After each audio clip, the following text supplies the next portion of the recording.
Everyone, আসসালামু আলাইকুম, welcome back to my new video. কেমন আছো সবাই? আশা করি সবাই ভালো আছো। চলে আসলাম ইসরাত রামু আবার নতুন ভিডিও নিয়ে। চলো আজকে শুরু করে দিই কী কী রান্না করবো। এখানে পেঁয়াজ কেটে নিয়েছি, বাচ্চাদের জন্য আলু কেটে নিয়েছি, এখানে রসুন কেটে নিয়েছি, এখানে মাছ দিয়ে রান্নার জন্য আলু নিয়েছি, এখানে হচ্ছে কাঁচকলা কেটে নিয়েছি লম্বা লম্বা করে, এখানে লাল শাক নিয়েছি ডাল দিয়ে রান্না করার জন্য, এখানে কই মাছ নিয়েছি গরম পানি দিয়ে ধুয়ে টমেটো দিয়ে আলু দিয়ে ভুনা করবো, আর চিংড়ি মাছ নিয়েছি হচ্ছে কাঁচকলা রান্না করার জন্য। এখানে এই যে চিংড়ি মাছগুলো নিয়েছি কাঁচকলা দিয়ে রান্না করবো। চলো আজকে রান্না শুরু করে দিই। এখানে হচ্ছে ডাল সিদ্ধ অলরেডি দিয়ে দিয়েছি, ডালটা আমার ফুটে উঠেছে। তারপরে হচ্ছে কাঁচকলা সিদ্ধ দিব। তো কাঁচকলার ভিতরে হচ্ছে অল্প পরিমাণে হচ্ছে হলুদ দিয়ে দিব, তাহলে কাঁচকলাটা কালো হবে না এবং কাঁচকলার যে কষ্ট আছে সেটা চলে যাবে। এখন আমি এটা ঢেকে দিলাম। তো আমার কাঁচকলাটা সিদ্ধ হয়ে গেছে অলরেডি, একদম সুন্দর মতো সিদ্ধ হয়ে গেছে, যেহেতু ছোটো ছোটো করে কাটা হয়েছে মানে তাড়াতাড়ি সিদ্ধ হয়ে গেছে। এখন আমি নামিয়ে নিব। তো এখন আমার ডালটাও অলরেডি সিদ্ধ হয়ে গেছে। একটা ঢালকুটনির সাহায্যে আমি ভালো করে ঘুটে নিব, কারণ যেহেতু শাক দিয়ে রান্না করবো আর পানি বেশি দেওয়া লাগবে না এই কারণে। তো আমি এটা ভালো করে ঘুটে নিয়েছি। এখন আমি হলুদ লবণ দিয়ে দিব। তো হলুদ দিয়ে দিলাম, পরিমাণ মতো লবণ দিয়ে দেবো। লবণটা একটু বেশি দিতে হবে যেহেতু শাক দিব আমি পরে এই কারণে। তো আমি এটা ভালো করে একটু নাড়াচাড়া দিয়ে নিলাম যেন হলুদটা মিক্স হয়ে যায়। তো আমার ডালটা একটু পানি শুকিয়ে গেছে। এখন আমি পরিমাণ মতো একটু পানি দিয়ে দিলাম যাতে আমার শাকটা সিদ্ধ হয়। তারপরে এটা একটু ফুটে উঠলে তারপরে আমি শাকটা দিয়ে দিব। তো আমার ডালটা ফুটে উঠছে, এখন হচ্ছে আমি শাকটা দিয়ে দিতেছি। শাকে যেহেতু ডাটা আছে তো ডাটাটা সিদ্ধ হতেও অনেকটা সময় লাগবে এই কারণে একটু পানি দিয়ে দিয়েছিলাম। এখন হচ্ছে আমি এটা ভালো করে নেড়ে চেড়ে নিব যাতে শাকের সাথে ডালটা মিশে যায় এবং সিদ্ধ হয়ে যায় খুব তাড়াতাড়ি। তো এখন আমি এটা ঢেকে দিব সিদ্ধ হওয়ার জন্য। তো 5 মিনিট পর আসলাম, দেখলাম আমার শাকটা অলরেডি হয়ে গেছে, একদম পানিটাও টেনে গেছে, শাকটাও সিদ্ধ হয়ে গেছে। এখন আমি লবণটা ট্রাই করে দেখি সব কিছু ঠিক আছে। এখন আমি ডালটা বাগার দিয়ে নিব। তো আমি অন্য পাত্রে ডালটা বাগার দিব। তো একটা কড়াই নিয়ে নিলাম। তো এখন আমি পরিমাণ মতো তেল দিয়ে দিব। আমার কড়াইটা গরম হয়ে গেছে, তেল দিয়ে দিলাম। এখন আমি দিয়ে দেবো রসুন এবং পেঁয়াজ দিয়ে বাগারটা দিব। আর তোমরা চাইলে শুকনো মরিচ দিয়েও বাগার দিতে পারো। আমি কাঁচামরিচ দিব যেহেতু শুকনো মরিচ আমার শেষ হয়ে গেছে এই কারণে কাঁচামরিচ দিলাম, আর বোম্বাই মরিচ দিলে কিন্তু আরও মজা লাগে। তো আমি 3টা কাঁচামরিচ টুকরো করে কেটে নিয়েছি। তো আমার পেঁয়াজটা ভাজা হয়ে গেছে, সুন্দর একটা ফ্লেভার আসছে কাঁচামরিচটা দিয়েছি। তো আমি এখন এটা ঢেলে দিব ডালের মধ্যে। তো এই যে আমার ডালটা নিয়ে নিলাম, তো আমি এটা ঢেলে দিতেছি। তো ঢেলে দিয়ে এখন আমি এটা নাড়াচাড়া দিয়ে জাস্ট নামিয়ে নিব। বেশি রান্না করব না এখন, যেহেতু বাগারটা দিয়ে দিয়েছি তাহলে গ্রানটা থাকবে না, বাগারের ঘ্রানটা চলে যাবে। তো এই কারণে আমি একটু নাড়াচাড়া দিয়ে জাস্ট ফুটিয়ে নিলাম। এখন হয়ে গেল আমার ডাল শাক রান্না। অনেকদিন পরে আজকে লাউ শাক দিয়ে ডাল রান্না করেছি, এটা আমার ঘরের সবারই খুবই পছন্দ। এখন আমার পাতিলের চারো সাইডে ডাল উতলিয়ে পড়েছিল, তো ময়লা হয়ে আছে, তো আমি ওটা পরিষ্কার করে নিলাম। এখন নামিয়ে নিব। আমার যে কাঁচকলাটা সিদ্ধ করা আছে কাঁচকলাটা এখন রান্না বসাই দিব। তো আমি একটা কড়াই দিয়ে দিলাম। এখন আমি তেল দিয়ে দিব পরিমাণ মতো। কাঁচকলাটা যেহেতু সিদ্ধ করা এই কারণে তাড়াতাড়ি কাঁচকলাটা রান্না করতে হবে। এখন আমি দিয়ে দিব পেঁয়াজ, যেহেতু আমার তেলটা গরম হয়ে গেছে। এখন আমি পেঁয়াজটা পরিমাণ মতো দিয়ে দিব। এখন আমি পেঁয়াজটা ভালো করে ভেজে নেব, সুন্দর করে ভেজে নিতে হবে।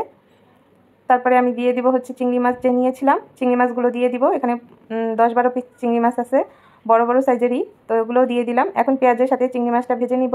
পেঁয়াজ এবং চিংড়ি মাছগুলো ভাজা হয়ে গেছে, একটা সুন্দর কালার আছে। এখন আমি হচ্ছে একটু পানি দিয়ে দিব যেন মশলাটা পুড়ে না যায়, পেঁয়াজটা পুড়ে না যায় এই কারণে একটু পানি দিয়ে এখন আমি মশলা দিয়ে দিব। এখানে হলুদ মরিচ লবণ, তো লবণটা দিয়ে দিলাম, হলুদ দিয়ে দিলাম, লবণটা একটু বেশি দিয়েছি, কাঁচকলায় লবণ দিতে হবে। তারপরে মরিচ একটু ধনিয়ার গুঁড়া দিয়ে এখন আমি এটা আর একটু কষায় নিব চিংড়ি মাছটার সাথে, যেন হলুদ মরিচের গন্ধটা যেন না থাকে এই কারণে একটু কষায় নিব। তো তেলটা আমার উপরে উঠে আসছে। এখন আমি হচ্ছে কাঁচকলাগুলো সব দিয়ে দিব, যেহেতু আমার কষানো হয়ে গেছে। এখন সিদ্ধ করা যে কাঁচকলা আছে এগুলো সব দিয়ে দিলাম।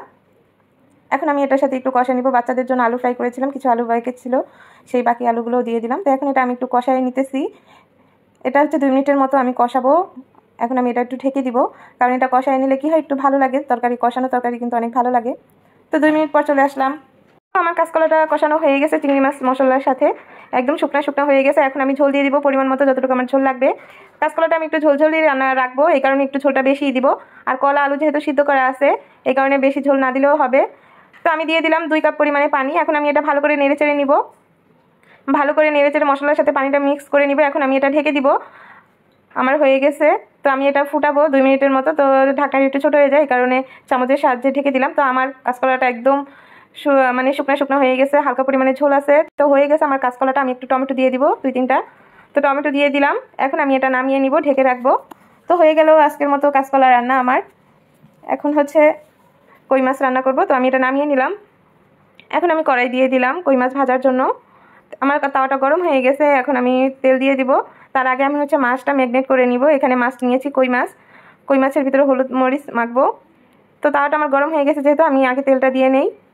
তেলটা গরম হোক, তার মধ্যে আমি মেখে নিব মাছটা। তো এখানে হলুদ মরিচ আর লবণ নিয়েছি। আজকে হচ্ছে লবণ এবং মরিচ এবং হলুদ নিয়েছি। আগে তো হলুদ আর শুধু লবণ নিতাম বাচ্চাদের জন্য, শুধু বাচ্চারা খায় এই কারণে। আজকে যেহেতু এগুলো হচ্ছে বড়দের জন্য এই কারণে একটু মরিচ দিয়েছি। মরিচ দিয়ে মাছ ভাজলে খেতে খুবই ভালো লাগে। এখন আমি এক এক করে মাছগুলো সব দিয়ে দিব। এখানে একবেলার জন্য মাছ নেওয়া হয়েছে। আর আমার ভাই হচ্ছে কই মাছটা খেতে চায় না, ও বলে চাষের মাছ অনেক গন্ধ, ও খেতে চায় না, এই কারণে। তো আমরা যারা যারা খাই তারা তারা খাবো। আমার হাজব্যান্ডও বেশি একটা খেতে চায় না। আমার আম্মু তো মাছ খাই না, ইলিশ মাছ চিংড়ি মাছ ছাড়া কোনো মাছ, তো এই কারণে আর কি অল্প মাছ নেওয়া হয়েছে। তারপরে এখানে 3-4টা মাছ নেওয়া হয়েছে, বড় বড় সাইজে একদম জেতা ছিল মাছগুলো। তো আমার এক সাইড মাছগুলো ভাজা হয়ে গেছে, সুন্দর করে ভেজে নিয়েছি, একদম ভাজা ভাজা করে, কড়া ভাজা করে। তো আমি আরেক সাইড ভেজে নিব সুন্দর করে। এক সাইড ভাজা হয়ে গেছে, অপর সাইড ভাজা হয়ে গেছে আমার এখন। তো আমি আরও সাইডে ঘুরিয়ে দিলাম। এই যে আমার মাছ ভাজা শেষ, এক সাইড ভাজা হলে আরেক সাইড অল্প ভাজলেই হয়। তো এখন আমি মাছ রান্নাটা বসানোর জন্য রেডি।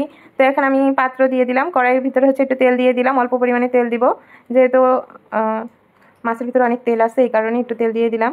এখন আমি পেঁয়াজ দিয়ে দিব, একটু পেঁয়াজটা একটু বেশি দেবো, কারণ মাছের ভিতরে পেঁয়াজ দিলে মজা লাগে।